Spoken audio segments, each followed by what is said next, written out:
Hi friends, భారతదేశం రోజురోజుకు ఆర్థికంగా బలమైన దేశంగా మారుతుంది.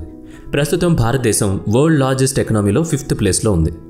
నామినల్ జీడీపీ పరంగా చూసినా, పర్చేజ్ పవర్ జీడీపీ పరంగా చూసినా భారతదేశం ప్రపంచ స్థాయిలో టాప్ 5లో నిలబడింది. సైనిక శక్తి నుంచి తయారీ రంగం వరకు భారతదేశం అన్ని రంగాల్లో వేగంగా అభివృద్ధి చెందుతోంది. కానీ మరోవైపు భారతదేశం యొక్క చేదు నిజమేంటో తెలుసా?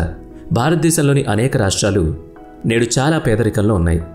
ఈ రాష్ట్రాల్లోని ప్రజలు 30% నుంచి 50% దారిద్ర్య రేఖకు దిగువన జీవిస్తున్నారు. భారతదేశం ప్రస్తుతం అభివృద్ధి చెందిన దేశంగా పరిగణించబడుతుంది. మరియు దేశంలోని ప్రతి రాష్ట్రంలో అభివృద్ధి ఉంటేనే దేశం అభివృద్ధి చెందుతుంది. నిజానికి రాష్ట్రాల అభివృద్ధితోనే దేశ సర్వతోముఖాభివృద్ధి సాధ్యమవుతుంది. ఈరోజు వీడియోలో మేము భారతదేశంలోని 5 పేద రాష్ట్రాల గురించి మీకు తెలియజేస్తాం. ఈ రాష్ట్రాల గురించి తెలుసుకోవడం కష్టమేం కాదు. ఒక రాష్ట్రం ధనిక రాష్ట్రమా లేదా పేద రాష్ట్రమా అని తెలుసుకోవడానికి చాలా ప్రమాణాలు ఉన్నాయి. ఎలా అంటే ఆ రాష్ట్రం యొక్క GDP, poverty rate, per capita income వీటిని దృష్టిలో పెట్టుకుని మనం నిర్ణయించవచ్చు. ఇవాల్టి వీడియోను మేము నీతి ఆయోగ్లోని రిపోర్ట్ ఆధారంగా పక్కగా ప్లాన్ చేయడం జరిగింది. అందుకని వీడియోని ఎక్కడ స్కిప్ చేయకుండా పూర్తిగా చూడండి. నీతి ఆయోగ్ కొంతకాలం కిందటే భారతదేశంలోని పేద రాష్ట్రాల లిస్టును జారీ చేసింది. దాంట్లో మల్టీ డైమెన్షనల్ పావర్టీ ఇండెక్స్ని ఆధారంగా చేసుకుని అన్ని రాష్ట్రాల ర్యాంకింగ్ చేసింది.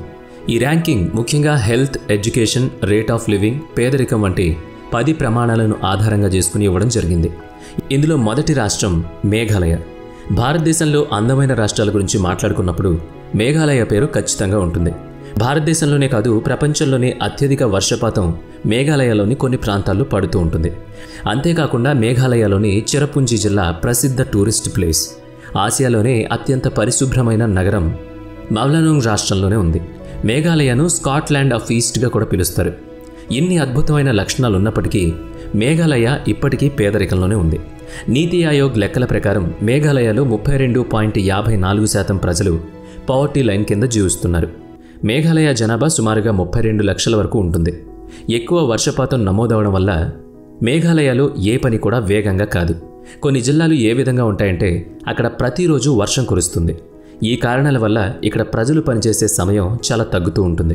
అంతేకాదు, వర్షం భయంకరమైన తుఫానుగా ఎప్పుడు మారుతుందో ఎవరికీ తెలియదు. భారతదేశంలోని అన్ని రాష్ట్రాల్లో కంటే సూర్యాస్తమయం మేఘాలయాల్లో ముందుగా జరుగుతుంది. మేఘాలయ యొక్క జీడీపీ $54.79 బిలియన్ కంటే తక్కువగా ఉంది. ఈ జనాభాతో పోల్చినప్పుడు ఇది తక్కువేం కాదు. ఇక్కడ ఇప్పటికీ చాలా సదుపాయాలు అందుబాటులో లేవు. వీటన్నిటినీ దృష్టిలో పెట్టుకుని మేఘాలయను నీతి ఆయోగ్ భారతదేశంలోని పేద రాష్ట్రాల జాబితాలో 5వ స్థానంలో ఉంచింది. కేవలం నార్త్ ఈస్ట్ రాష్ట్రాల పరంగా చూసినప్పుడు మేఘాలయ మొదటి స్థానంలో ఉంటుంది. రెండవది మధ్యప్రదేశ్. నీతి ఆయోగ్ ప్రకారం పేద రాష్ట్రాల జాబితాలో మధ్యప్రదేశ్ 4వ స్థానంలో ఉంది. ఇక్కడ 36.65% ప్రజలు పేదరికంలో ఉన్నారు. మధ్యప్రదేశ్లో భోపాల్, ఇండోర్ వంటి గొప్ప నగరాలు ఉన్నప్పటికీ ఈ రాష్ట్రం పేదరికంలో ఉండడం చాలా ఆశ్చర్యాన్ని కలిగిస్తుంది. భారతదేశంలోని 797 జిల్లాల్లోనే పూరెస్ట్ డిస్టిక్గా ఈ రాష్ట్రంలోనే ఉంది. ఇక్కడ జనాభా 8.50 కోట్లకు దగ్గరగా ఉంటుంది. వీళ్లలో 22% జనాభా ట్రైబల్ సమూహానికి చెందినవాళ్ళు. దేశంలోనే అత్యధిక ఆదివాసీలు మధ్యప్రదేశ్లోనే నివసిస్తారు. సుమారుగా 46 రకాల ఆదివాసీల సమూహాలు మధ్యప్రదేశ్లో ఉన్నాయి. అంతేకాదు, అత్యధిక గ్రీనరీ కూడా మీకు మధ్యప్రదేశ్లోనే లభిస్తుంది. ఇక్కడ గాలి చాలా శుభ్రంగా ఉంటుంది. అయితే గ్రీనరీ మరియు శుభ్రమైన గాలి వల్ల ప్రజల కడుపు నిండదు కదా. మధ్యప్రదేశ్ యొక్క ఎడ్యుకేషన్ సిస్టమ్ బాలేదు. మధ్యప్రదేశ్లో ఇప్పటికీ చాలా ఇళ్లలో టాయిలెట్స్ లేవు. తాగునీటి కోసం ఎక్కువ దూరం ప్రయాణించే రాష్ట్రాల్లో మధ్యప్రదేశ్ దేశంలో 3వ ప్లేస్లో ఉంది. ఆదివాసీ ప్రజలకు సరైన విద్యా ఉపాధిని అందించడానికి ప్రభుత్వం కృషి చేస్తోంది. ఎన్ని ప్రయత్నాలు చేస్తున్నప్పటికీ మధ్యప్రదేశ్ యొక్క పరిస్థితిలో ఎటువంటి మార్పు రావడం లేదు. మధ్యప్రదేశ్లోని అలీరాజ్పూర్ జిల్లా భారతదేశంలోని పేద జిల్లాగా ప్రకటించబడింది. ఈ జిల్లాలోని 76% జనాభా పావర్టీ లైన్ కింద జీవిస్తున్నారు. మధ్యప్రదేశ్లోని కొన్ని రాష్ట్రాల్లోని ప్రజలను మినహాయిస్తే అందరికీ సరైన ఉపాధి కూడా లేదు. ఇక మూడవది యూపీ, ఉత్తరప్రదేశ్. ఉత్తరప్రదేశ్ ఆర్థిక వ్యవస్థలో దేశంలోనే 3వ అత్యంత ప్రముఖ రాష్ట్రం అని తెలిస్తే మీరు ఆశ్చర్యపోతారు. Uttar Pradesh GDP $230 billion. కానీ తలసరి ఆదాయం పరంగా భారతదేశంలో 28వ స్థానంలో ఉంది. ఉత్తరప్రదేశ్ ప్రజల తలసరి ఆదాయం దాదాపు 40,000 వరకు ఉంటుంది. NITI నీతి ఆయోగ్ యొక్క MPI ఇండెక్స్ ప్రకారం ఉత్తరప్రదేశ్ జనాభాలో 37.79% దారిద్ర్య రేఖకు దిగువన ఉన్నాయి. ఇది భారతదేశంలో అత్యధిక జనాభా కలిగిన రాష్ట్రం. ఇటీవల రిపోర్ట్స్ ప్రకారం ఉత్తరప్రదేశ్ జనాభా దాదాపు 24 కోట్లకు చేరుకుంది. ఉత్తరప్రదేశ్లో పేదరికానికి చాలా ప్రధాన కారణాలున్నాయి. మొదటి కారణం కులతత్వ రాజకీయాలు. గత కొన్ని దశాబ్దాలుగా ఉత్తరప్రదేశ్ రాజకీయాలు కుల ప్రాతిపదికన జరుగుతున్నాయి. అన్ని వర్గాల నేతలు తమ తమ వర్గాల అభివృద్ధి గురించి మాట్లాడి ఓట్లు దండుకోవాలని చూస్తారు. ఇలా ప్రయత్నించిన నేతలకు లాభం కలుగుతుంది, కానీ సామాన్య ప్రజల్లో ద్వేషం పెరగడం మొదలవుతుంది. యూపీలోని ప్రజలు పాఠశాలలు, ఆసుపత్రుల కంటే దేవాలయాలు, మసీదులపై దృష్టి సారిస్తారు. ఉత్తరప్రదేశ్లో గూండాయిజం చాలా ఏళ్లుగా తారాస్థాయికి చేరుకుంది. గ్యాంగ్ వార్ కారణంగా ఎంతోమంది అమాయకులు ప్రాణాలు కోల్పోతూ ఉంటారు. రాజకీయ నాయకులు, మాఫియా కలిసి మొత్తం రాష్ట్రాన్ని నియంత్రించింది.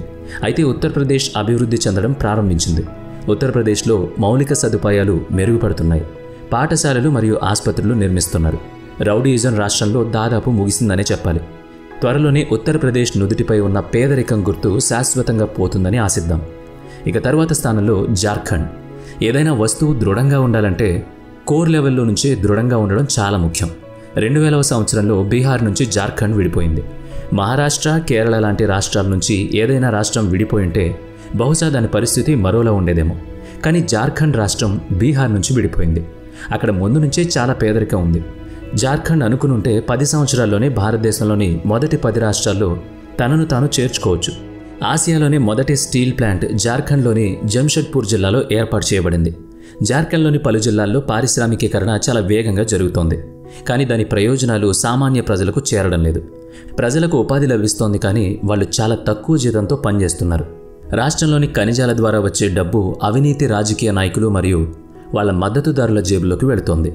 జార్ఖండ్ వీటిని ఉపయోగించుకున్నట్లయితే పేదరికం నుంచి బయటపడడానికి ఎక్కువ సమయం పట్టదు. ఇక చివరిగా బీహార్. భారతదేశంలోని పేద రాష్ట్రాల జాబితాలో బీహార్ మొదటి స్థానంలో ఉంది. నీతి ఆయోగ్ యొక్క ఎంపీఐ ఇండెక్స్ ప్రకారం బీహార్ పేదరికం రేటు 51.9%. అంటే జనాభాలో సగానికి పైగా ప్రజలు పేదరికంలో మగ్గుతున్నారు. బీహార్ ప్రజల తలసరి ఆదాయం సంవత్సరానికి 45,000 రూపాయలు మాత్రమే. నెలకు కేవలం 4,000 రూపాయలు. ప్రస్తుతం ఈ ఆదాయంతో జీవించడం చాలా కష్టం. బీహార్లో పేదరికం ఇప్పుడే పుట్టింది కాదు, అది బ్రిటిష్ వారి కాలం నుంచి మొదలైంది. బీహార్ రాష్ట్రం ఎప్పటికీ పురోగతి పదంలో ముందుకు సాగలేదు. నేడు బీహార్లో 16% మందికి పైగా నిరుద్యోగంలో కూరుకుపోయారు. రాష్ట్రంలోని యువకులు ఉద్యోగాల కోసం ప్రయత్నిస్తున్నారు.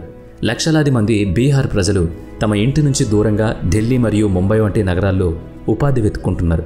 బీహార్లో పారిశ్రామిక రంగం మరియు సేవా రంగం ఎప్పుడూ కూడా సరిగ్గా నిర్మించబడలేదు. వేగంగా పెరుగుతున్న బీహార్ జనాభా కూడా రాష్ట్ర పేదరికాన్ని పెంచుతుంది. తమ రాజకీయ స్వలాభం కోసం ప్రభుత్వాలు ప్రజలను సోమరిపోతులుగా తయారు చేస్తున్నాయి. ప్రభుత్వాలు ఉచితాలు ఇవ్వడం కంటే ఉపాధి మరియు విద్యారంగాన్ని మెరుగుపరచడంపై శ్రద్ధ చూపించాలి. అప్పటి వరకు ఇలాంటి పేద రాష్ట్రాల తలరాతలు మారవు. మరి ఈ వీడియో మీకు నచ్చినట్లయితే లైక్ చేయండి, షేర్ చేయండి. ఇప్పటి వరకు మన ఛానల్ని సబ్స్క్రైబ్ చేసుకున్నట్లయితే ఇప్పుడే సబ్స్క్రైబ్ చేసుకుని పక్కనే ఉన్న బెల్ ఐకాన్పై క్లిక్ చేయండి. నెక్స్ట్ వీడియోలో మళ్ళీ కలుద్దాం. Thanks for watching.